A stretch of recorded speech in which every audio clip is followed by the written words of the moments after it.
And we're live or recording episode 8 of Alex's Asylum. Joining me is a very special guest, Mr. Jon Root, the director of faith at Turning Point USA. Is that correct? Did I get that right? So, kind of like I work on the creative side of things, so not quite the director, but I'd say Okay. I direct some stuff. Okay. Sure. You're a cultural commentator, hater of NPCs. Welcome to the show. It's good to be here, Alex. Thanks, man. So today, I guess, we have a lot of different topics that we can talk about. A lot of people might be wondering, how did we get here as a society where people have open questions as to what men and women are, who can have periods, who cannot have periods. Basic biology that had been solved when we were in high school seems to be reopened. I think Biden appointed a health administrator who seems to think that diets are useless and obesity is mostly genetic.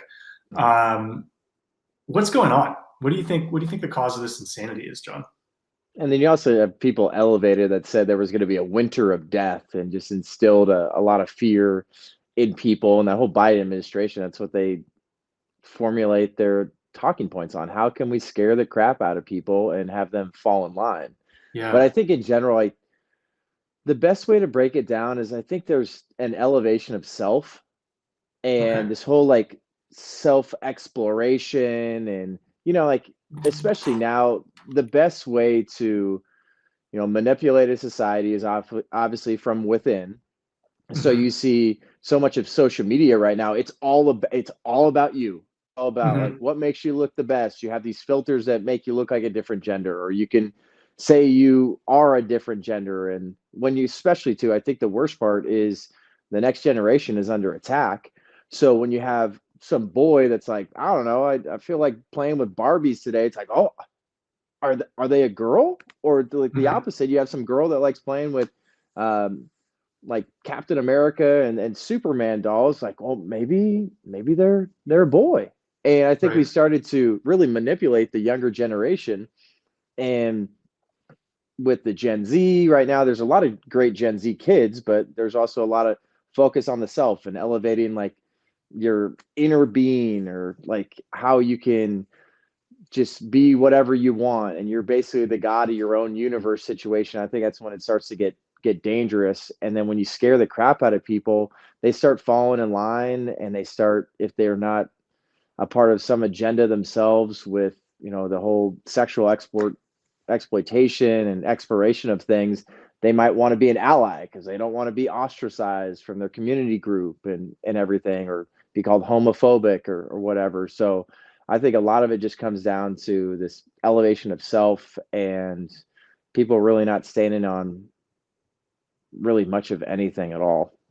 So the paradox that we're looking at, my big question is, can this be solved with capitalist principles? Because selfishness and the elevation of self is a capitalist principle. If you want more people using your social media platforms, you need to feed them things that they want. If you want people buying your products, you want to tell them that they're perfect the way they are.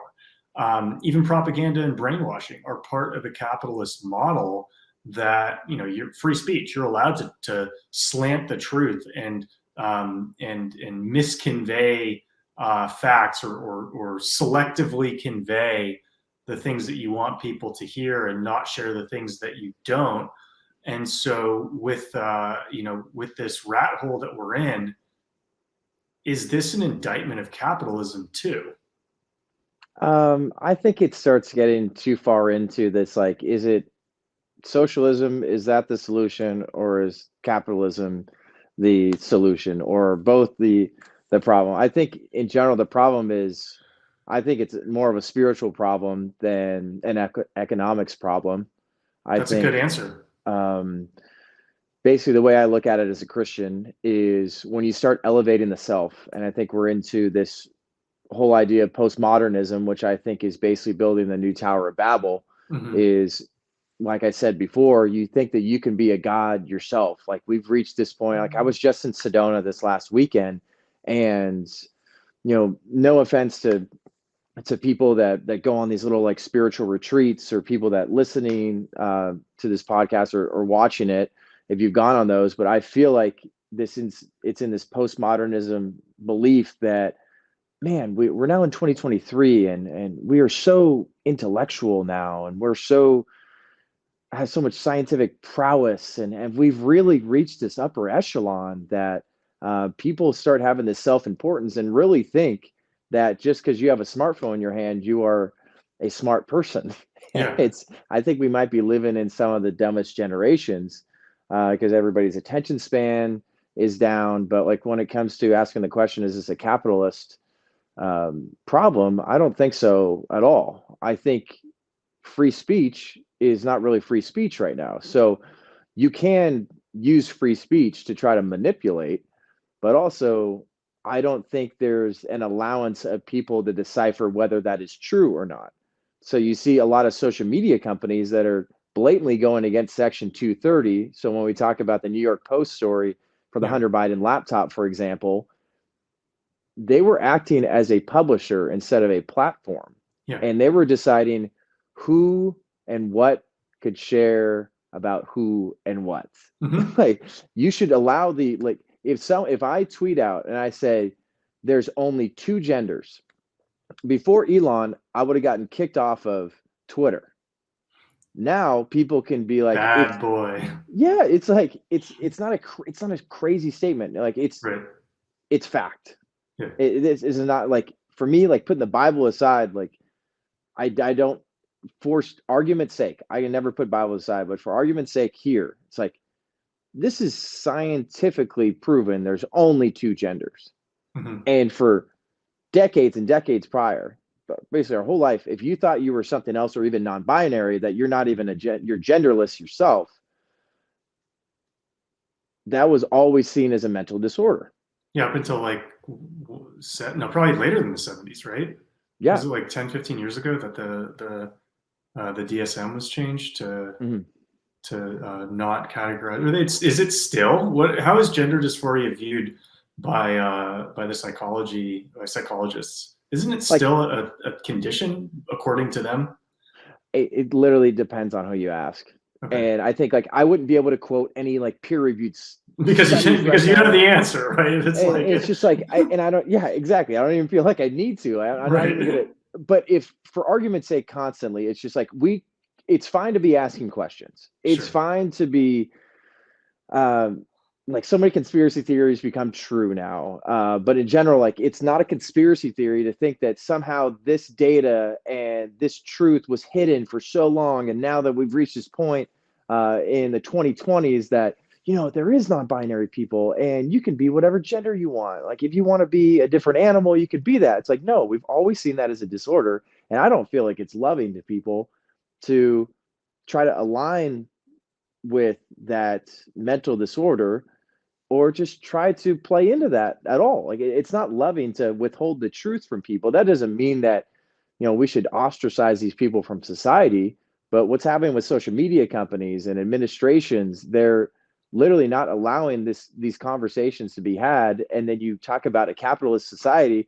You have I think it was Ulta Beauty that ended up having Dylan Mulvaney, which is a biological man that now parades and masquerades as a woman on a podcast with, I can't remember the other person, a biological male parading around as a woman, and they're supposed to be telling women what womanhood is like and what beauty is like as a woman. Like that's insulting.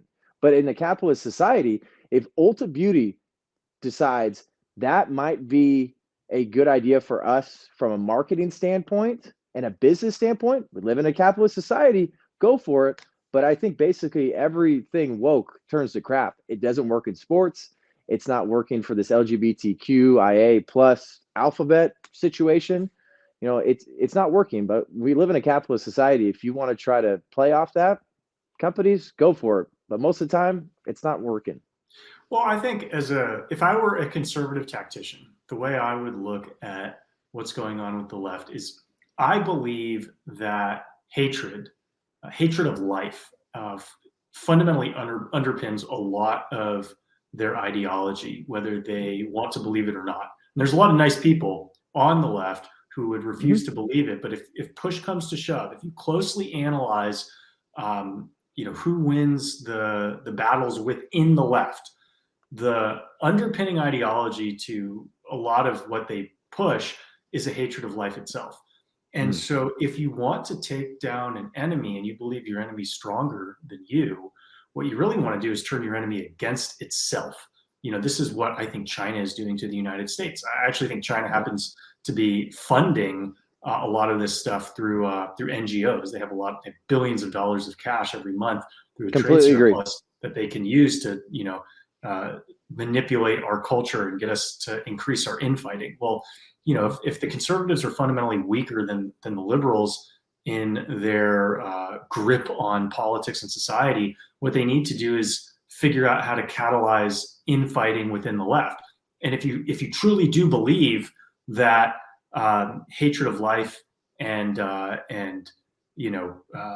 just fundamentally being an unpleasant person is core to their ideology, then turn them against each other, and they'll get rid of their own problem. Mhm. Yeah, and that's what happens too is if you see conservatives just as Trump supporters, people are going to buy into that. And that's something I think the conservative base did a horrible job reacting to is they allowed the left and mainstream media to plague Trump as a new Hitler. And I think this is a point that needs to be talked about is I really believe that Trump put together some amazing policies. And I Mm-hmm. think he was, in my opinion, one of the best presidents because there was prosperity, there was peace. Like it was a lot of infighting, but in general, like if you start really diving into, you know what, conservatives, they don't actually care about the lives of trans people. They Mm-hmm. don't care about the lives of black people. They don't care about this, that, and the other thing because they're just Trump supporters. The Mm-hmm. conservatives did a horrible job of PR Mm-hmm. and making sure that like because who cares about people the most out of the two parties? I really do believe it's the Republican Party. The left starts really diving into like, well, we love everybody because we just accept everybody. But if you accept everything, you're really not standing on anything. Well, And and I think even getting to that point is a critical flaw of conservative argumentation, because to me the beauty of conservatism, of actual conservatism, which we don't actually see very much of these days, mhm, is that with conservatism you can be an asshole and still be right. If you believe yeah, that the government is fundamentally incapable of solving the problems that it says it can solve, you can literally not care about anybody and just say, well, we're not going to fund that. I don't care. And the solution is going to get taken care of by private markets or by private enterprises better than the government, right? This kind of delves into what Milton Friedman would say about yeah, free market capitalism. Like, you literally don't need to care about these people, and the free market's going to provide better solutions than the government. yeah. And I think that's where people need to understand it's we the people. Like it's not government running things. And then again, as me as a Christian, if we talk about the welfare state, there's no way that the government should be running this. And I think the reason they are is because the church decided not to step up. Like who should be caring for the least of these, opening up their doors and caring for the widow and orphan? It should be the American church. I would agree. There's got to be obviously some checks and balances with the government first and foremost, and then when we got free market capitalism, there's going to be private companies that really try to take advantage. But a lot of those private companies are working hand in hand with the government. Like look at all big pharma, look at all these big chain stores that really took advantage of the pandemic. Mm-hmm. Like they literally their pockets got bigger and they got more and more influence. Yeah. And that's not the way it should be. People have to realize there's power in we the people as Americans. And it's such a bummer that there's so much infighting. But going back to the China comment, like people need to read the Mandiant report. The Mandiant report is all about cyber attacks and cyber warfare that's happening across the country. Mm-hmm. Like this is not I think we're so used to maybe our parents' generation of like these big atom bombs and you know terrified of that. I'm not saying that other powers don't have nuclear power like that, but how are you going to tear people apart? Back to social media. TikTok is ruining the minds of the younger generation and really just Americans in general right now. Look at what is shared on the American TikTok platform, and then look at what's Oh shared yeah. on the Chinese TikTok platform. This social dilemma. Those guys were on the Joe Rogan podcast. They did a fantastic breakdown of how algorithms can be used against certain countries and certain groups. Like Americans right now, our next generation is getting dumber, and they're Hmm. focused so much on that self again, and they are not educated well. They're just Hmm. indoctrinated well, and it's really weakening us from the inside. And there's so many things that bring us together, and so many.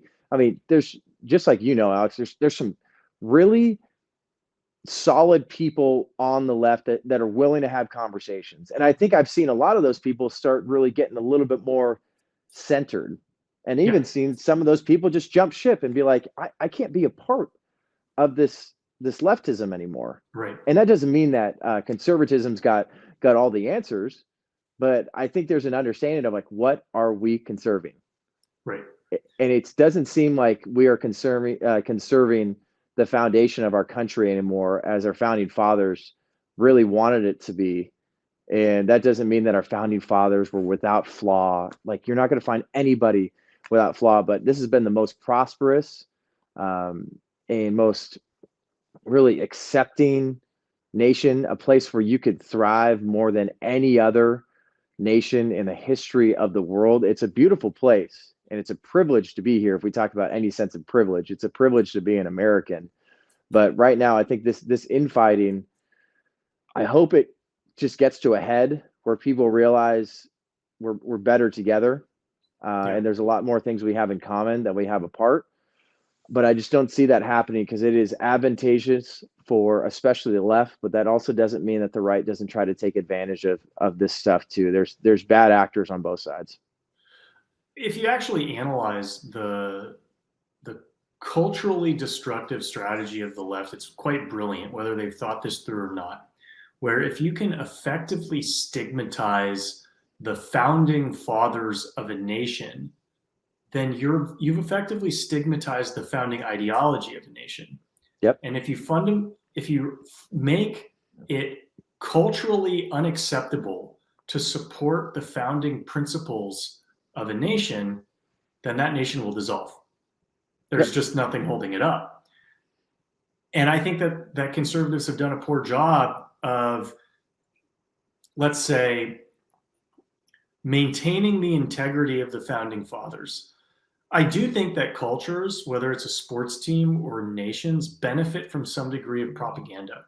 I didn't think this when I was younger, but as I got older, I came to be of the viewpoint that nobody is perfect, but if you spend an inordinate amount of time criticizing the imperfections of leadership, then the ship is going to sink, right? And it's hard to strike that balance between, classical liberalism, which I guess I would consider myself a part of, where you do want to criticize leadership. Like, you don't want to think that leaders are deities, right? You don't want to cross that boundary. However, I think things function a lot better when you're able to focus on the strengths of your founding fathers disproportionately relative to their weaknesses. Because, yes, almost most of the people who signed the Declaration of Independence held slaves, but so did almost everybody else at that time.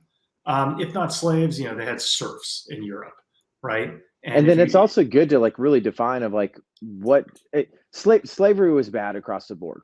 We could say that, but it was, like you said, a cultural norm. And I think people are always going to think the worst. Just like you can't paint with a broad brush and say slavery in biblical times and what's talked in the Bible is the same slavery that was in America. But when we talk about slavery in America, does that mean that George Washington and Benjamin Franklin were going and beating these people outside? Like, we don't know that. But what we did know is like there was a cultural evil that we eradicated. Like, we were the first major country to do that. I think people need to get reminded of that.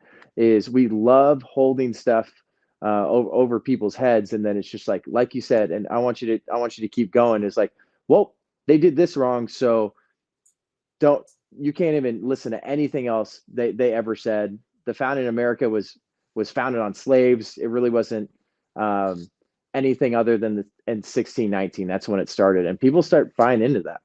Yeah.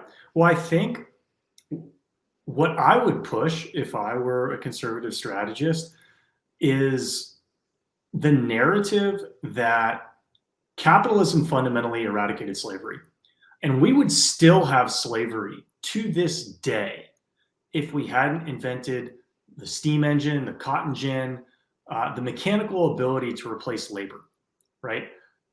Liberals would be holding slaves too, right? The Democratic Party was the party of the South, the party of the agrarian That's culture, right. the party of slavery.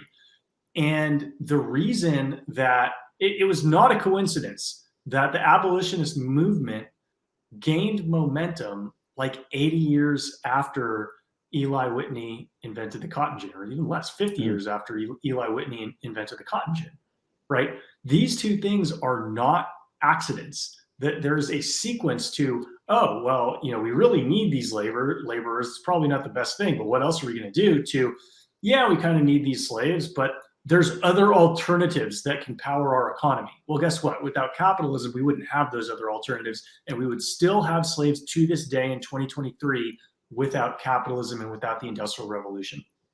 Yeah, and I think there is a lot of truth to that, and it gets down to like I really love getting to like a definition of terms or getting to like the foundation of something. Like, how did those slaves get there? They were their own people that sold them there. Does that Mm-hmm. mean that it is still okay for America to have had that? In a lot of ways, no. Slavery was wrong. If you are mistreating somebody and you don't feel like they have value at all, there is absolutely nothing that I can defend with someone thinking that another person doesn't have value whatsoever. But hoping that with this free market capitalism we have, with these inventions that happen, I think it's probably a combination of maybe like both of people realizing there's machinery that can do what people are doing, that in a lot of ways we're not seen as people, just means to an end for some evil people back then. And then also people probably having some sort of spiritual enlightenment to realize people shouldn't get treated this way. Because I think I look back to the Bible, and it's just like, how were slaves treated? They were treated as valuable when they were talked about, other than the Israelites being under the oppression of the Egyptians or the Babylonians. Here in America, you got a combination of both. Maybe a spiritual enlightenment, you got capitalism and the invention of some of these things. You come together and you realize we need to get rid of this. This is a moral evil that we need to eradicate. There can be reconciliation there, and we can make a way forward. I think we prospered for a long time, but it's crazy that we're now at a point where we feel like we need to somehow rectify the evils of the past by taking from people that had nothing to do with the evils of the past and giving money or some sort of assets to people that weren't hurt by those evils of the past. And obviously I'm talking about reparations. And I think a lot of what you're talking about when you try to destroy the founding and the founding fathers and everything that this country stood for, it was built on Judeo-Christian values, that people have the right to life, liberty, and the pursuit of happiness. If you try to eradicate those things, it's called deconstructionism. Right. And that's why I think specifically this administration, the first thing I thought of was deconstructionism when I heard their slogan was build back better. And for them, how do you build back better? Deconstructionism. You have to tear absolutely everything down, every ideology, every foundation. You have to turn it to rubble, and then you will build up the great postmodern civilization that the left desperately wants to implement. Well, I think there's a fundamental rejection of reality by the left because they don't understand the natural hierarchical nature of humans. And so even if you were to acquiesce to the leftist wish of eradicating social classes, within 5 years, you'd have a reconstruction of new social classes. You'd have a new aristocracy, you'd have a new middle class, you'd have a new peasant class, and you'd probably have some degree of a slave class or an underclass, right? This is inherent within our DNA. You can't actually have a society function without a hierarchy. And so there is a limit to the aspirations of, a completely fair and equal society. It's like it can't actually happen. So let's be realistic. What do we want? We want a society where everybody has, approximately an equal opportunity to work hard and succeed. Is that going to be exactly equal? No. And there's a reason why statute of limitations exist. A big reason why statutes of limitations exist is because you don't want people living life with their eyes on the rear view mirror. If it is financially more advantageous for you to relitigate items of ancient history of 100 years ago, of 150 years ago, irrespective of their relevance to living conditions today, you're going to disincentivize innovation because people realize, hey, I can make more money figuring out how to express the pain that my ancestors had 150 years ago that I can make by creating solutions that make life better today. And guess what people are going to do? They're going to respond to economic incentives like they always do. Well, that's when it starts getting into equality versus equity. A lot of people have heard the term equity being thrown around, especially over the last few years. Equity is all about communism. Communism, of course, and socialism. That's why you hear democratic socialism. It's all about a equality of outcome, not an equality of opportunity. Like that's where we're in such an amazing place in America that like, what does equity do other than make lazy people and destroy societies? What does communism do? It does the same thing. Mm-hmm. When you're here and you live in what we built here in America, and I think we've put together better than any country in the history of the world, is if you're not making money, you have to put together a product or a good that people will freely give you money for. Mm-hmm. It provides a service. On the opposite end, socialism, communism, it's a stealing, it's a thievery from people. And I think when we live in a society that decides, you know what, I need to do something in order to make a living, in order to provide for my family, you lose that sense of I am owed something. In this society, you're not owed anything at all. You're not owed reparations. You are not owed money from the government. You are not owed anything from your neighbor. The only thing you are owed is the idea that you have innate value because you are a son or daughter of God. That's it. But if you want to pay your rent, it's not up to the government. Right. It's not up to your neighbor. It's not up to the people, especially when it comes to this student loan nonsense. I know obviously the administration is trying to do whatever they can. The first thing people think of is like, it would be great to just, get free money. There's no such thing as free money. Right. It's coming from somewhere. And then we have to think about, even with the people that were yelling like, oh, the businesses that was burned down during the Summer of Love, those BLM riots, oh, they just have insurance. Where did that insurance money come from? Taxpayers. Yeah. They're like, people are so lost in how much they're owed. And I think we live in a very lazy society. And I think it's a very, very dangerous spot to feel like you're owed something. And I think once you get to that place, you're going to get into a level of thinking that you are a victim somehow, some way. If you don't have what somebody else has, they have privilege. If you don't have, or those people have privilege and you are a victim yourself, it's a dangerous place to be, but a lot of people are buying into it. Yeah, and I think one thing that underpins this all is the morality crisis or the spirituality crisis. I think the one thing that underpins this all is the spirituality crisis, because if you look at the people who support the concept of student loan bailouts, many of them are atheist or agnostic, and they've replaced the church with the education system. These are the same people who say, oh, I love science, only when the science agrees with them. But they believe that the university system is superior to anything that comes from the church. And when you believe that the university system is better than anything that comes from the church, you believe that it is our collective job as a society to remediate any negative outcomes that stem from the gospel of the university system. So you'll notice that when banks got bailed out, when the automakers got bailed out, they all had to talk to Congress and have their wrists slapped, fingers wagged at them, whatever.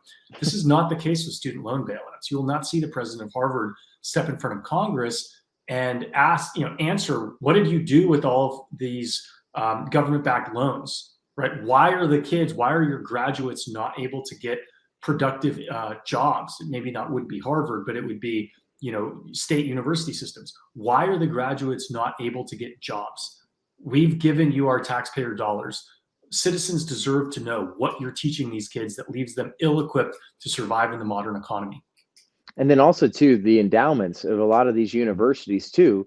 Why should it be up to the American taxpayer to pay for Joe Schmo's feminism underwater basket weaving degree? Yeah. They're offering absolutely nonsense classes with woke professors that preach ideologies that, again, are all about self and have no monetary value whatsoever. And then when you realize that you tried to go to college to find yourself and you can't find a job, which is the finding you should be focusing on, you get mad at the university and start blaming them. I think there needs to be a sense of self-responsibility while also trying to get these universities to be like, you got all these endowments. So like, if we're going to do some sort of student loan forgiveness, you guys have had, taxpayer money go to some of these state universities.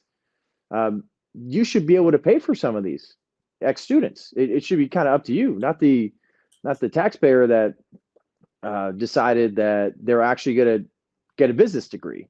Mm-hmm. And they're going to do internships and they're going to work a couple jobs to pay off whatever student loans they have during their college tenure. Mm-hmm. Like it's a lot of these things that it comes down to, I'm owed something. Again, it's all it is. And I actually did a man on the street video with some kids at Arizona State University and asking them, and if I was in college right now, I would probably think, I don't have a ton of money. I played football in college too. And I was just like, well, I'm still working a job, but it would be nice to maybe have whatever student loans I have, that scholarship isn't taken care of, like to just be taken care of. And then I think I would quickly be like, wait a minute, like this isn't just free. And even the people that think on this campus, I was telling them similar things like this, like, who's going to pay for it? Do you know how much money this is? Do you feel like someone should be paying for you? Do you feel like anybody else should be responsible for the free choice you made and signed on the dotted line as an adult to pay off these loans? Sure, there's an aspect of the government's really taken advantage, and a lot of these other companies have taken advantage of the interest rates on these loans, no doubt. But if you freely sign it, just like you sign for a house or you sign for a car, like you're an adult or you have some sort of cosigner and you have, like, legally, you have signed this and you've said, I understand that I must pay this back. You can't sign a dumb contract and then just be like, I don't like it now. Now that you lighten up and get a little bit smarter a few years in. You hope that kids get a little bit smarter a few years into college, but they freely signed up for this, and it's not up to other people to take care of you. Again, you're supposed to love your neighbor, but not pay for your neighbor's student loans. Right. And if you actually look at what capitalism is actually the purest expression of democracy that we have in an ostensibly democratic state, because you allow individuals to spend their dollars the way they want to. Mm-hmm. Right. And so it's odd that this hypocrisy hasn't been expanded upon by the right to make it clear that capitalism is just voting with your dollars, and any government overreach to correct the poor voting decisions that you made with your dollars is a fundamental rejection of democracy. Mhm. Yeah, and then I think people need to understand too, like democracy, that term was thrown out quite a bit during the midterms. America is a constitutional republic. Of course it is. And I think a lot of people and I'm not saying that you're saying this, Alex, but they get into like, oh, democracy is at stake, or like, is this even a democratic way of going about things? And America is a democracy. It's like, no, it's not. It's a constitutional republic. And again, too, when we talk about capitalism, once you give the government too much power, they're not going to give it back. They really won't. And I think that's why we're in a fight for our lives right now, especially after the pandemic, is you start giving them an inch, they're going to take a mile. And Mm-hmm. if you think that they are going to be the arbiters of truth, the arbiters of morality, the arbiters of how and when you should be able to read certain books or go and do certain things, like it's not out of the question to talk about something like a social credit score. Like they're going to start Of implementing this course. kind of stuff, and that's what's happening in China for people that don't know. And there's a great Black Mirror episode about this where it takes it to an extreme, but it's very similar to what could happen. Is if you post something on social media that these arbiters of truth, the fact checkers, the oligarchs at the top decide that's hateful, you basically just get a ding, and you get enough dings, you're not going to be able to be a part of society. Mm-hmm. And you have that Black Mirror episode. I can't remember what it's called, but it's such a great understanding of people just start being fake. People start just falling in line with, whatever the norm is. Mm-hmm. And then also too, if we talk about spirituality, if people were following the World Economic Forum that just happened, they are trying to instate spirituality. And when people first hear that, they're like, well, that sounds great. Like, wasn't spirituality what America was founded upon? No, no, no, no, no, no. Like these are totally different terms, and it should scare the crap out of you. We were founded on Judeo-Christian values, not spiritual values of finding some sort of enlightenment and opening up your mind and be who you want to be, and gender is a choice. And they want to implement a new world order. They want to implement their new religion. And I feel like the left, in a lot of ways, is its own religion. And once you start telling people what truth is and that you will be the person to take care of them, like they become gods themselves. And I Well, think if yeah, people, yeah, that's why communist countries outlaw organized religion, is because they don't want competition in the minds of their citizens between the all-powerful government and the all-powerful God in whatever religion you subscribe to. yep, yeah, because it turns into just a fear of man and a worship of man, Yes. and not an understanding of what do we do everything for. Do it Mm-hmm. for the glory. We do it for the glory of God. That's Mm-hmm. it. Our Creator, the Almighty. There's absolutely, when we talk about being owed, like I think it's just a beautiful example in the Gospels of like we are not owed anything. Like, Mm-hmm. but we had God send His Son down to die for us, to pay a penalty that we should have paid ourselves. And Mm-hmm. but right now we are in a place, and it's not like it's just happened now. It's happened ever since the beginning of man. There's that elevation of self again, that like, no, like I feel like I know what's right. I can go to the tree that God told me not to, and I can decide. I want my eyes opened. I want to know about good and evil. I want to be able to make my own decisions, be the God of my own life. It only leads to destruction. And I feel Mm-hmm. like that's what's happening now. And when there's an implementation of a new spirituality, or having like a spiritual, um, just new world, a new normal that we've heard, it should scare the crap out of people, because who's going to be implementing those things? The people at the top, Right. the Bill Gates that decides, these foods I don't think we should be eating anymore.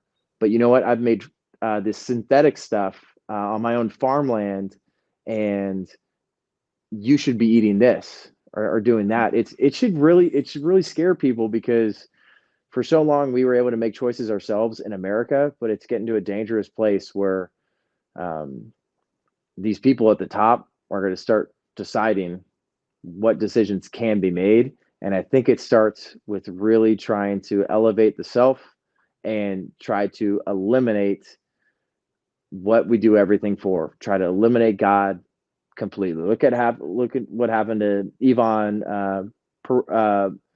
I'd go blank on his name.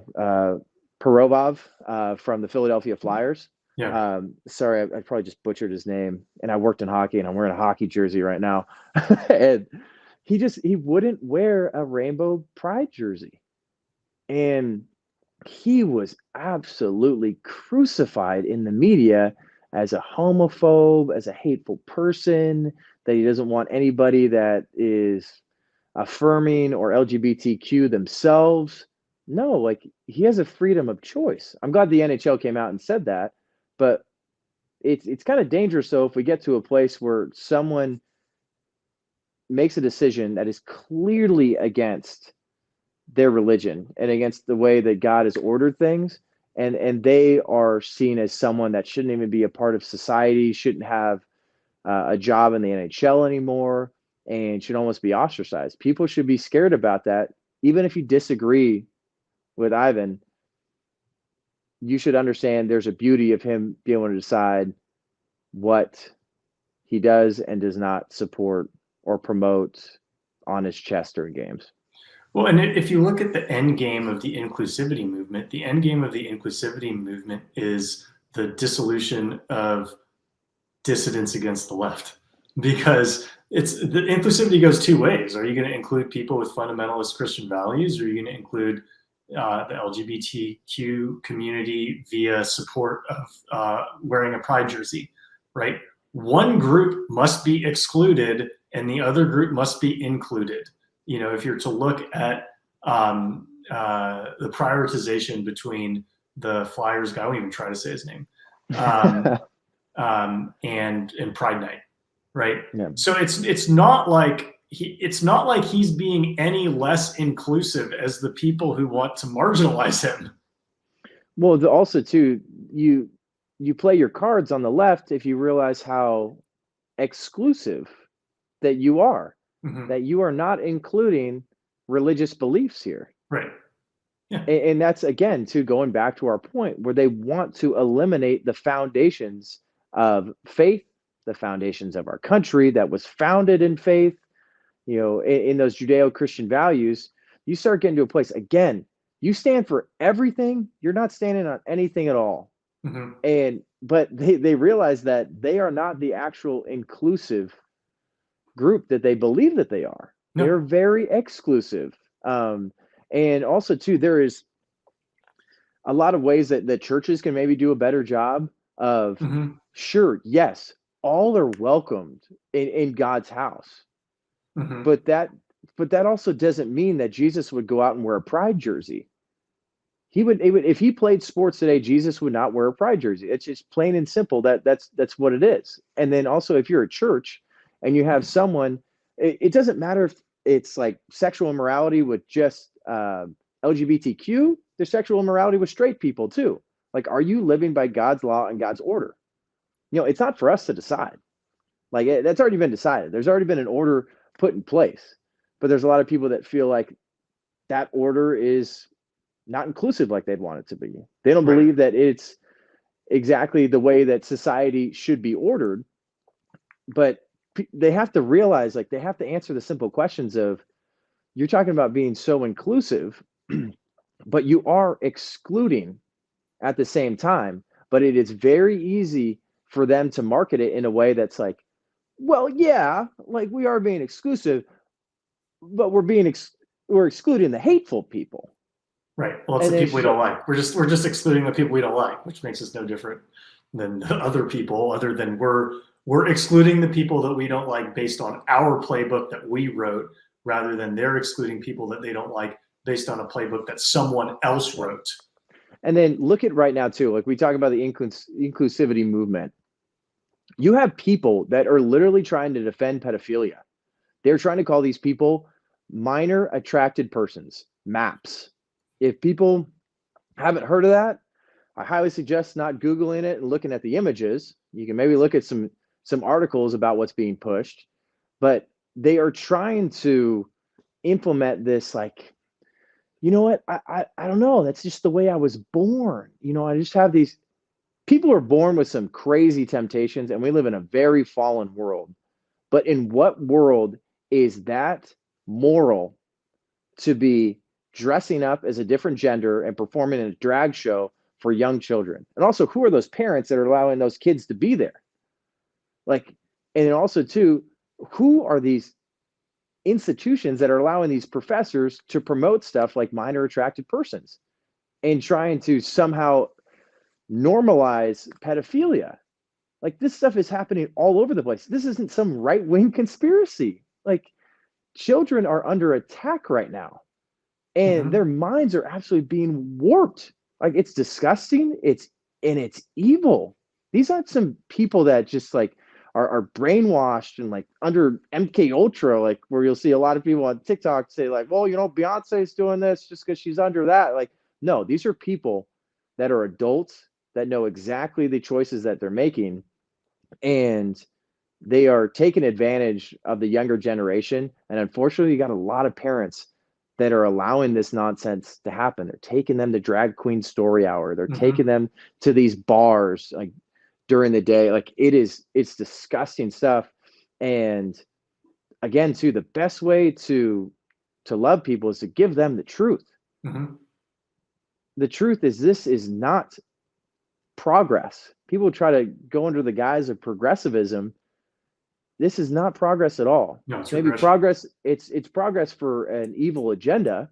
Yeah, it's progress if you believe that the civilization that we've created over the last several thousand years is evil and must be torn down. Then tearing it down is progress. But if you believe that the civilization that we've created over the last several thousand years is progress relative to what preceded it, then this is regression. Yeah. And that's where it gets to, people might get up in arms and just like, why do you hate these drag queens or these people that are into this agenda? It's like, honestly, in America, make whatever decision you want to be whatever gender you want. If you want to dress up as a different gender and dance around, why does it need to be around kids? Like, just answer that simple question. Like, why? And the simple answer is, I don't think they would say it, whether they're performers or supporters of that. They're gonna say that this actually might be good to expose kids to this, and because right now it's like the school system and every institution and our culture is shun these people, but they deserve to have our respect and be platformed. And that's why you've seen kids more than ever identify as bisexual, gay, and trans. You're trying to say that somehow, some way, we just gave birth to the generation that just happened to have some sort of LGBTQ alphabet enlightening more than any generation ever? No, it's indoctrination. And it's taking advantage of the youth. It's indoctrination paired with environmental factors. I actually think that there's more phytoestrogens in the environment that are underpinning a lot of these issues. Like, if you look, testosterone levels have dropped by 50% over the last 50 years. Sperm counts dropped by 50% over the last 50 years. I don't think it's a coincidence that we're seeing what we're seeing culturally, given what we're seeing with the endocrine disruption of both men and women across the world. Yeah, and it all comes down to a dependence. So if there's those issues, there's got to be a dependence on big pharma to give you the drug that helps you get over that. Like, you need more testosterone, here's a pill for that. You got this random like skin disease or heart problems, like, here's a pill for that. Like, that's all they're doing. I think you're spot on with some of those, like just even some of that, like the candles that we light in our homes. Like, there's synthetic estrogen in those things, and it's just like my mind's been opened so much over the past few years of, I think really what has happened is there is a lot of solid people out there in America that I feel like have values, but are extremely naive. Yeah. And I think extremely trusting. And I think I used to be not blindly trusting, but I think I used to be a lot more optimistic maybe a little bit more like pessimistic, or maybe even a better word, just realistic now that I know what I know, that you can't trust certain people or Oh, yeah. groups. Like Don't- there's evil People who in the lie, world. yeah. Yeah. If Yeah, you're consistently lying, you probably shouldn't trust people who consistently lie. 100%. And I think it got to this place of people just never feel like you're really going to get taken advantage of the way we have over the past 2+ years. And I think there's some people that, like, of course everybody believes that Black Lives Matter, but what's the foundational mission and goal of that movement? They talk about eradicating the nuclear family. Well, it's enriching the founders. I think that's the primary goal of the movement. And 100%. But I think there's some people that were like trusting and naive, where they've maybe seen bits and pieces of a video with the George Floyd, and they're like, that just looks terrible. And maybe out of like the naive goodness of their heart, they're like, of course I want to stand up for these people. But like, what are you blindly supporting? Well, Like it's an absence of spirituality. They need something to feel a part of. They don't they need have. community. Yeah. They need Yeah. community. And especially too, when you take away, and sorry to cut you off, Alex, when you take away the community that you find in church, Right. you're going to look for community somewhere else. So Yes. people are like, my church doors are closed. I don't have small group anymore. I'm not being fed with the word every single day. I have to find community somewhere. I need to give back somehow. So I know plenty of people that they feel like, maybe I just need to post a black square, or I need to share this video to help people get enlightened about what's going on, or I need to just march in the streets, because they might actually really, really care about people, but you've become a useful idiot. Yeah. And 100%.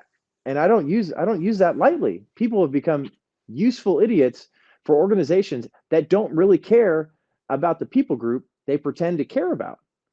And this but it's been, the left does an incredible job at marketing. They do an incredible job of saying, like, here, if you don't have the community there, we'll give you community here. If you don't feel like you got the opportunities you feel like you deserve, we're going to make sure we implement these new legal ramifications on companies or people that aren't hiring your people group. We're going to give you something. Like, it starts turning into a major dependence on the government to provide for you. Mm-hmm. And it's such a dangerous place to be. And I think more people's eyes are being opened, Alex. Mm-hmm. But there also are some people that have been unbelievably brainwashed. Like, could you imagine living in fear of COVID still? Like, I I travel, see I people at the travel, gym wearing masks still. and like you know that, like you know how, like, especially like you're so focused on nutrition, you're so focused on your body and getting it to its peak physically. You just realize it's like, shoot, like, people, what are you doing? And there has been a few times I have stopped people and asked them, because I travel a good amount, and I see it the most at the airport, and these people just living in fear. And specifically, I had this guy that was in my complex that I live out here in Phoenix, Arizona, and he was wearing a mask for a long, long time. Like, we're talking like pretty much after every single state and even the government just stopped wearing them, stopped the performative theater. And I just had to ask him, because he would go out and walk his dog all the time. And I was like, hey, bro, like, all due respect, like, not judging you here, man. Like, I would actually like to know, why you're still wearing a mask. And basically it just came down to, he felt safer that way. Yeah. Well, Like, a lot, and that's how you control people. You control people through fear. and that's all it is. And the left does a great job of marketing fear. So Mm-hmm. when we look back in the midterms, everyone's like, "Oh, where was the red wave? Like, how did that happen?" Like, we thought that was a sure thing. You had some people that say it was going to be a red tsunami. Mm-hmm. The right has no idea how to play the game right, because in a sense you got to play the game. Because on the right, we're just like, um, for me, I feel like it's pretty simple. Abortion is murder. Not saying that people don't go through tough circumstances or Mhm. anything like that. I think plain and simple, it's the ending of a human life. It is Mhm. a human, it is a life, and it's being ended, and the baby's got no choice in the matter at all. So the right is very logical, where it's like, okay, we've had governing bodies put together subcommittees that are just like, hey, here's all these scientists that need to put together, why does life begin? Overwhelmingly, life begins at conception. So this is Mhm. a human life. Logically, abortion is the ending of a human life. Mhm. On the other side, the left is going to plague society with fear, and they're going to try to tell women, you know what? If you start voting for the right, it's not just going to end at uh, your reproductive rights. It's not going to just end at government controlling what you can and cannot do with your body. It might get as far as they're not going to allow you to vote anymore, women. Or maybe if the way that they talk about race, they're going to say, you know what, they want to they want to eliminate interracial marriage. They want to uh, have white supremacy. Like people start buying into this, and it's scary. Right. Right. And they start to realize these people on the right, they're the ones that are the anti-vaxxers. They're the people that are the anti-maskers. These are going to be the people that don't actually love you. If they actually loved you, they'd follow along. And the left plays on that fear so well. And I just don't understand how the right doesn't know how to play the game, not in the sense of like go out there and scare people, but like, hey, if we're going to play this fear game, look at what they're doing here. The Well, way you that they're just scaring you. put a live stream in downtown San Francisco or Seattle. I mean, that's basically all you need to do. Like Yeah. they think that this is good. This is their Mhm. ideal, and this Yep. is the ideal that they want to spread.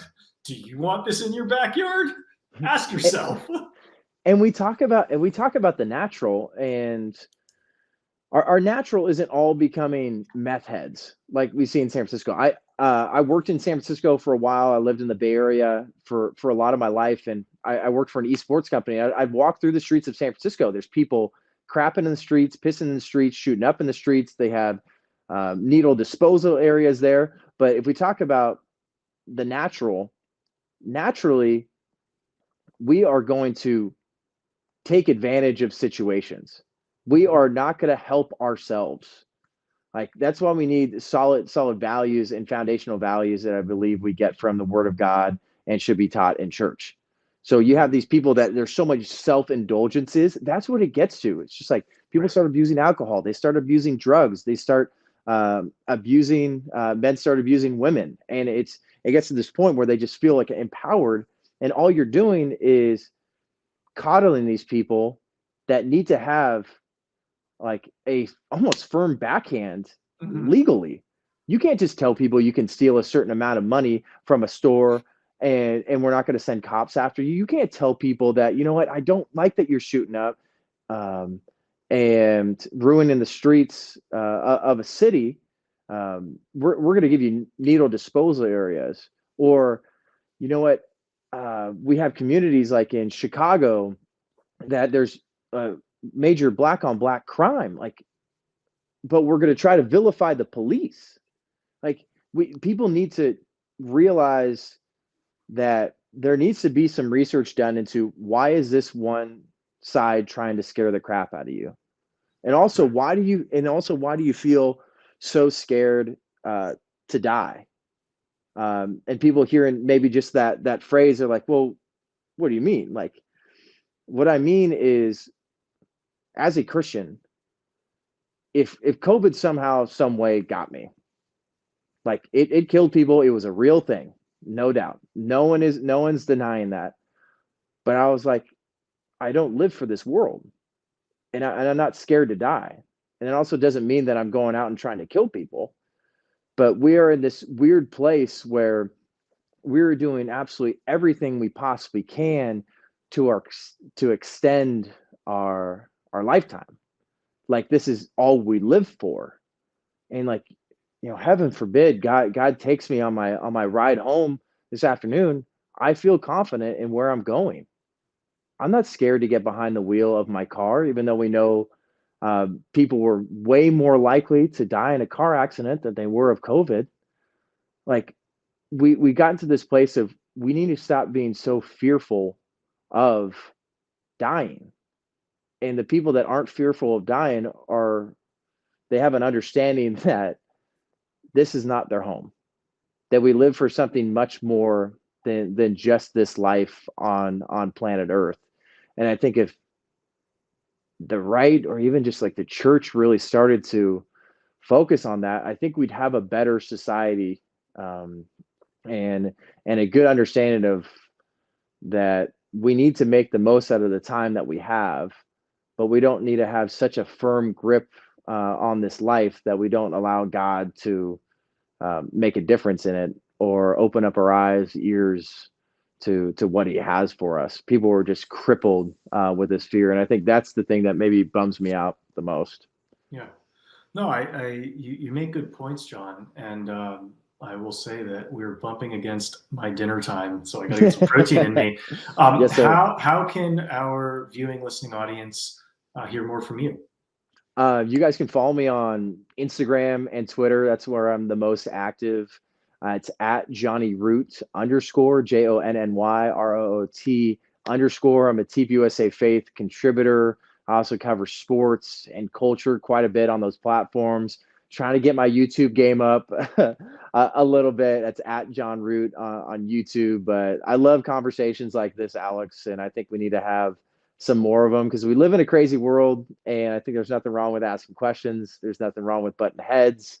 There's nothing wrong with agreeing to disagree, and that's what I try to do on my platform quite a bit while standing firm in my faith in Jesus Christ. Let's do it. Let's do a V2 on your podcast. Hey, I would love that, brother. All right, bro. Peace out.